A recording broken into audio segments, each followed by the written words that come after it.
First T20 international India bowling వచ్చేసరికల్లా మామూలుగా హర్షదీప్ తోటి బౌలింగ్ స్టార్ట్ చేసే హార్దిక్ పాండ్యా ఇప్పుడు సిరాజ్ తోటి హర్షదీప్ సింగ్ స్టార్ట్ చేయాల్సి వచ్చింది. ఎందుకంటే Siraj Miya is a swing bowler, is not a seam bowler. So Hardik Pandya ఏ సిచ్యువేషన్లో అయినా బౌలింగ్ చేయగలుగుతాడు. బూమ్రా కూడా ఏ సిచ్యువేషన్లో బౌలింగ్ చేయగలుగుతాడు. Hardik Pandya, Bumrah both will they actually negotiate when they are playing both matches. Both are playing in one match. They both can bowl anywhere. కానీ సిరాజ్ మియా వచ్చాడు కాబట్టి so they both started the innings bowling. So they partnership was very good. 6 overs మొత్తం full quota 3 overs వేయించేసాడు సూర్యకుమార్ యాదవ్. వాళ్ళు కూడా సిరాజ్ మియా ఒక over వేస్తే wicket తీస్తున్నాడు, హర్షదీప్ సింగ్ ఒక ఓవర్ వేస్తే వికెట్ తీస్తున్నాడు. అట్లాగే they both Siraj got 3 wickets finally and Arshdeep Singh got 2 wickets. So the good start power ప్లేలోని with in power play 3 to 4 wickets ఏ టీం అయినా లూజ్ అయితే దాని తర్వాత కంబ్యాక్ ఇవ్వడం చాలా కష్టం. సో ఇండియాకు కూడా అదే ప్రాబ్లం వచ్చింది. Same thing with USA.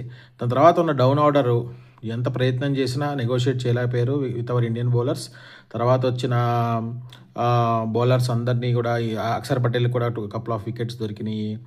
Varun చక్రవర్తికి కూడా ఒక వికెట్ దొరికింది. అది కూడా ఏంటో అర్థం కాలేదు, ఆ బ్యాట్స్మెన్ ముందుకు ఎందుకు వచ్చాడో అర్థం కాలేదు. Maybe he thought the ball was not in the gloves of Ishan Kishan. Maybe he thought he miss the ball and he wanted a run. ఒక రన్అప్ తీసేసుకున్నాడు, కమిట్ అయిన run-up.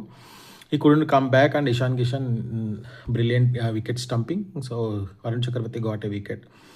So Hardik Pandya went for some runs and compared to all other bowlers, Arshdeep Singh was very economical and Siraj Miya from nowhere to 11.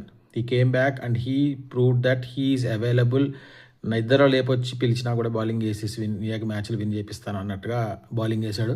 అసలు ఒక practice మ్యాచ్లో లేడు, test warm up మ్యాచెస్లో లేడు, అంతకుముందు ఆడిన ఏ T20 మ్యాచెస్లో ఈ మధ్యకాలంలో ఆడిందే లేదు, ఎక్సెప్ట్ సౌత్ ఆఫ్రికా సిరీస్లో ఒకసారి ఆడినట్టున్నాడు అంతే. సో ఏ T20 స్క్వాడ్లోనూ లేడు. బట్ IPL ఆల్రెడీ ఆడుతున్నాడు గుజరాత్కి. బట్ కానీ ఏంటంటే ఈ సిచ్యువేషన్లో అతను వచ్చి వెంటనే చిప్పిన్ అవ్వడం, ఆ పెర్ఫార్మెన్స్ ఇవ్వడం అనేది seriously that's a very good. India యొక్క బెంచ్ స్ట్రెంత్ అనేది కనబడుతూ ఉంటుంది అక్కడ. But overall very good match for India. ఒక్కసారి మబ్బులు ఇడిపోయి అందరికీ కళ్ళు తెరుచుకున్నాయి, ఏం చేయాలి ఎలా చేయాలి. సో ఫస్ట్ ఇలాంటి ఒక tough match from a small team ఎదురైన తర్వాత so we can have some very good planning. Next మ్యాచెస్లో మనం ఈజీగా నమీబియాతో కానీ పాకిస్తాన్తో వాళ్ళు ఆడతారో తెలియదు, స్టిల్ హ్యావ్ నో క్లూ.